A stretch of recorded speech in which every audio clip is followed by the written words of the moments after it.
1 Kings chapter 20. Ben Hadad, the king of Syria, gathered all his army together, and there were 32 kings with him, with horses and chariots. He went up and besieged Samaria and fought against it. He sent messengers into the city to Ahab, king of Israel, and said to him, Ben Hadad says, "Your silver and your gold are mine, your wives also and your children, even the best are mine." The king of Israel answered, "It is according to your saying, my lord, O king. I am yours, and all that I have." The messengers came again and said, Ben Hadad says, "I sent indeed to you, saying, you shall deliver me your silver, your gold, your wives, and your children. But I will send my servants to you tomorrow about this time, and they will search your house and the houses of your servants. Whatever is pleasant in your eyes, they will put it in their hand and take it away." Then the king of Israel called all the elders of the land and said, "Please notice how this man seeks mischief. For he sent to me for my wives and for my children and for my silver and for my gold, and I didn't deny him." All the elders and all the people said to him, "Don't listen and don't consent." Therefore he said to the messengers of Ben-Hadad, "Tell my lord the king, all that you sent for to your servant at the first I will do, but this thing I cannot do." The messengers departed and brought him back the message. Ben-Hadad sent to him and said, "The gods do so to me, and more also, if the dust of Samaria will be enough for handfuls for all the people who follow me." The king of Israel answered, "Tell him, don't let him who puts on his armor brag like he who takes it off." When Ben-Hadad heard this message as he was drinking, he and the kings in the pavilions, he said to his servants, "Prepare to attack." So they prepared to attack the city. Behold, a prophet came near to Ahab, king of Israel, and said, "The Lord says, have you seen all this great multitude? Behold, I will deliver it into your hand today. Then you will know that I am the Lord." Ahab said, "By whom?" He said, "The Lord says, by the young men of the princes of the provinces." Then he said, "Who shall begin the battle?" He answered, "You." Then he mustered the young men of the princes of the provinces, and there were 232. After them he mustered all the people, even all the children of Israel, being 7,000. They went out at noon, but Ben-Hadad was drinking himself drunk in the pavilions, he and the kings, the 32 kings who helped him. The young men of the princes of the provinces went out first, and Ben-Hadad sent out, and they told him, saying, "Men are coming out of Samaria." He said, "If they have come out for peace, take them alive. Or if they have come out for war, take them alive." So these went out of the city, the young men of the princes of the provinces, and the army which followed them. They each killed his man. The Syrians fled, and Israel pursued them. Ben-Hadad, the king of Syria, escaped on a horse with horsemen. The king of Israel went out and struck the horses and chariots, and killed the Syrians with a great slaughter.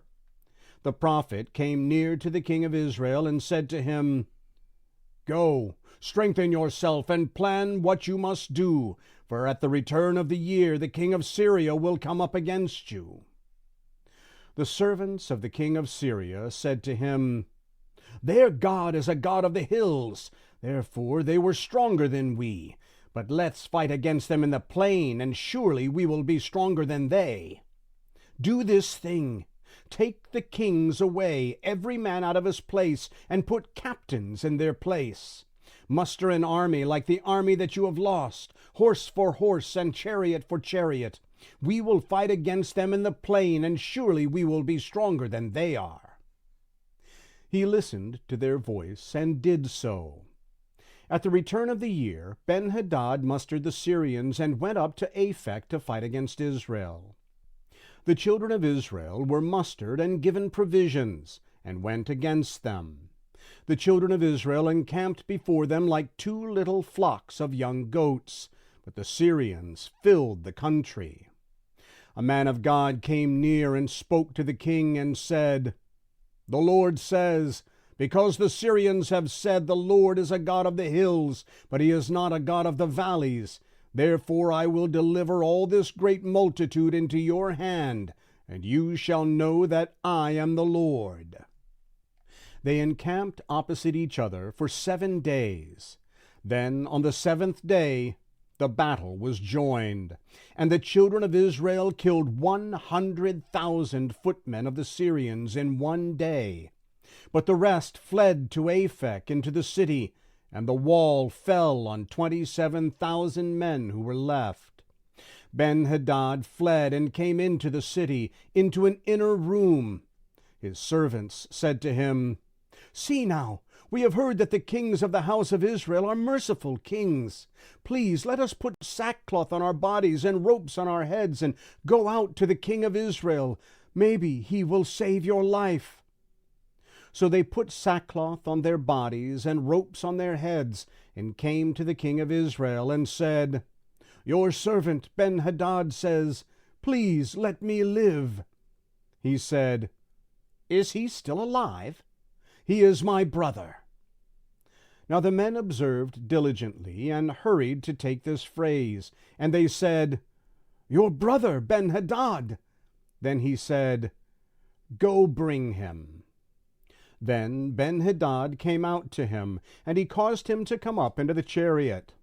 Ben Hadad said to him, "The cities which my father took from your father I will restore.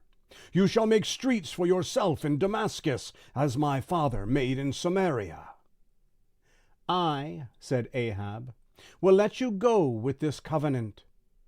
So he made a covenant with him, and let him go.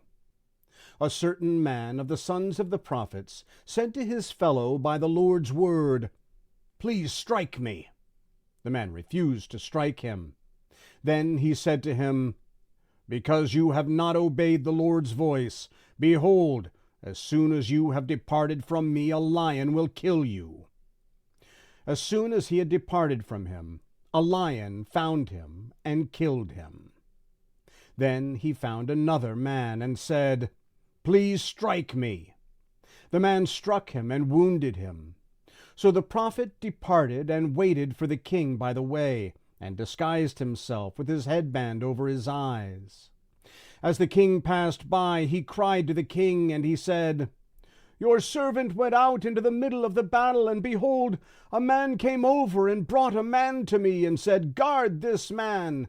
If by any means he is missing, then your life shall be for his life, or else you shall pay a talent of silver.' As your servant was busy here and there, he was gone." The king of Israel said to him, "So shall your judgment be. You yourself have decided it." He hurried and took the headband away from his eyes, and the king of Israel recognized that he was one of the prophets. He said to him, "The Lord says, because you have let go out of your hand the man whom I had devoted to destruction, therefore your life will take the place of his life, and your people the place of his people."